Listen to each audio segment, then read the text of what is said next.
Jadi ketemu lagi dengan Pak Daniel masih di dalam video pembelajaran Daniel Amri Studio.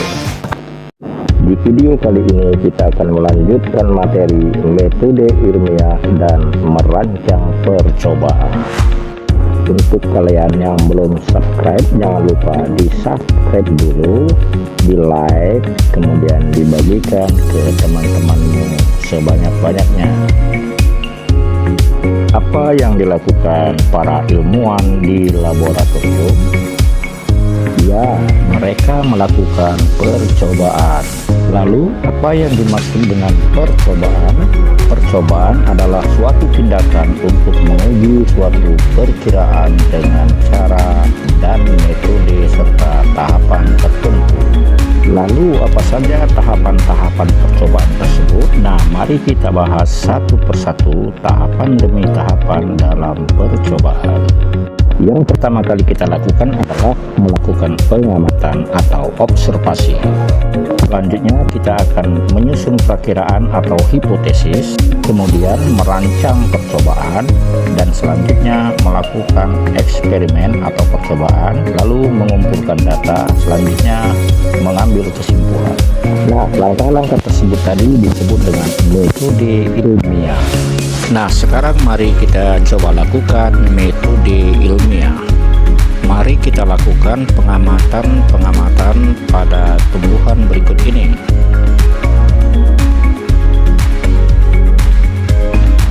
Nah, dari ilustrasi tersebut, bagaimanakah hasil pengamatan kalian?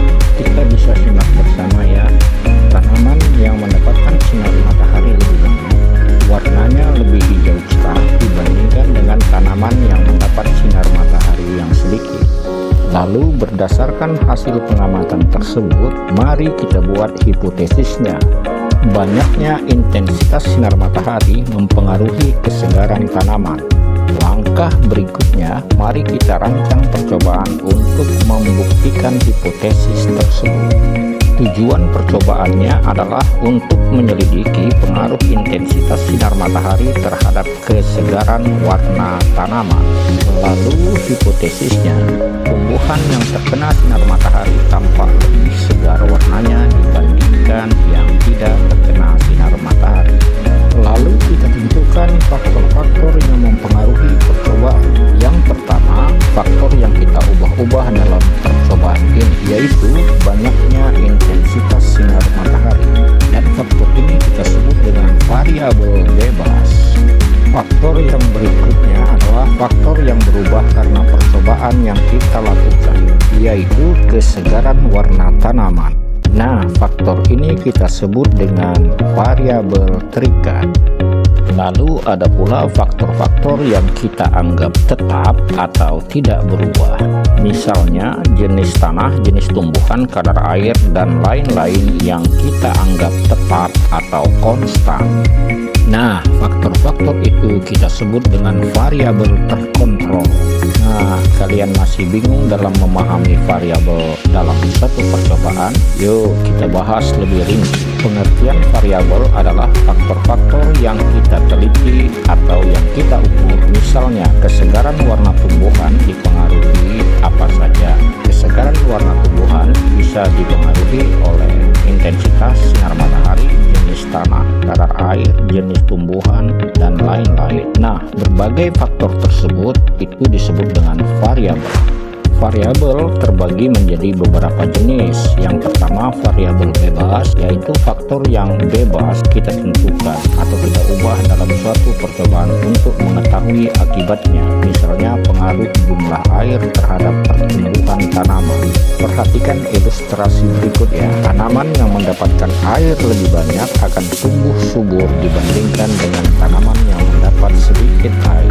Jadi, banyaknya siraman air adalah variabel bebas karena faktor ini bebas kita tentukan atau kita ubah-ubah dalam percobaan. Jenis variabel yang berikutnya adalah variabel terikat, yaitu faktor yang ikut berubah karena kita mengubah variabel bebas. Jadi variabel ini adalah variabel yang terikat karena variabel bebas. Masih dengan percobaan yang sama, siraman air yang banyak akan membuat tanaman tumbuh lebih subur, sehingga pertumbuhan tanaman adalah variabel terikat.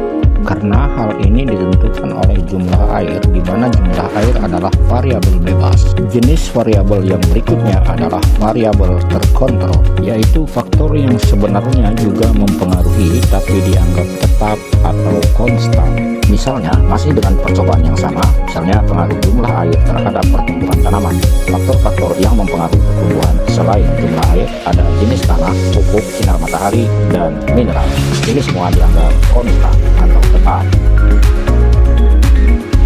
Selanjutnya, yuk kita uji pemahaman kamu. Dalam suatu percobaan yang bertujuan untuk menyelidiki banyaknya pupuk yang diberikan mempengaruhi pertumbuhan tanaman menjadi lebih besar, tentukan hipotesisnya. Nah, dari tujuan percobaan tersebut kita dapat menentukan hipotesisnya adalah ada pengaruh antara banyaknya pupuk yang diberikan dengan pertumbuhan tanaman. Oke, selanjutnya masih dalam tujuan percobaan yang sama. Di sini tentukanlah variabel bebasnya. Dari tujuan percobaan tersebut, kita bisa tentukan variabel bebasnya adalah banyaknya pupuk yang diberikan. Selanjutnya masih dengan tujuan percobaan yang sama, kita dapat menentukan variabel terikatnya, yaitu variabel terikatnya adalah pertumbuhan tanaman dan indikatornya adalah tinggi tanaman.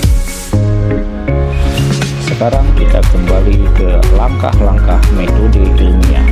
Langkah yang keempat adalah menyiapkan alat dan bahan, lalu melakukan eksperimen.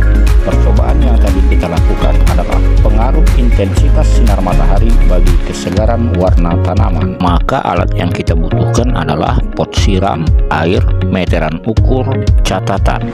Sementara bahan yang kita butuhkan adalah 2 buah tanaman, sinar matahari. Eksperimen dilakukan dalam rentang waktu tertentu. Berikutnya langkah yang kelima adalah mengumpulkan data.